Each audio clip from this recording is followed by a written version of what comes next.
जब मन हार मानने लगे तब श्री कृष्ण क्या कहते हैं। कल्पना कीजिए, जीवन के युद्ध में आप खड़े हैं, चारों ओर समस्याएं हैं, मन डर से भरा है, ऐसा लगता है कि कोई रास्ता नहीं बचा। ऐसे ही एक क्षण में कुरुक्षेत्र के मैदान में अर्जुन खड़े थे।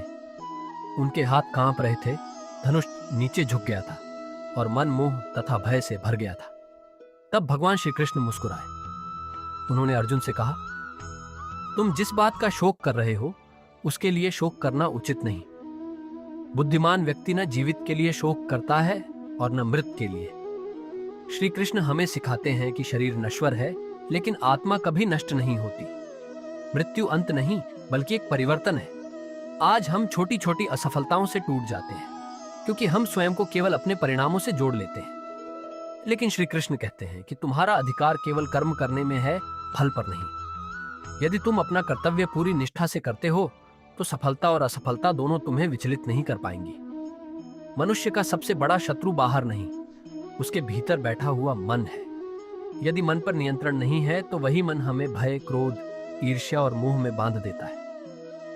लेकिन यदि मन पर विजय पा ली जाए तो वही मन सबसे बड़ा मित्र बन जाता है। श्री कृष्ण यह भी बताते हैं कि क्रोध से विवेक नष्ट होता है।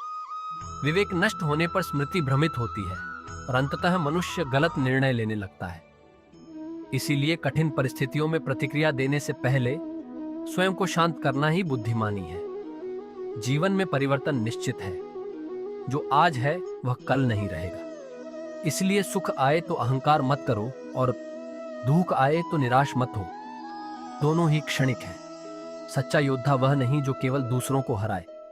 सच्चा योद्धा वह है जो अपने भय, अपने अहंकार और अपनी कमजोरियों पर विजय प्राप्त करे। जब भी जीवन कठिन लगे, याद रखिए, कुरुक्षेत्र केवल एक मैदान नहीं था। हर मनुष्य का जीवन ही उसका कुरुक्षेत्र है। हर दिन हमें सही और गलत के बीच चुनाव करना पड़ता है। और हर बार जब हम धर्म, सत्य और कर्तव्य का मार्ग चुनते हैं, तब श्री कृष्ण की शिक्षा हमारे जीवन में जीवित हो उठती है।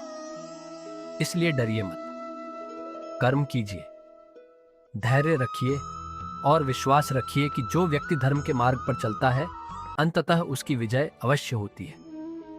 जय श्री कृष्ण।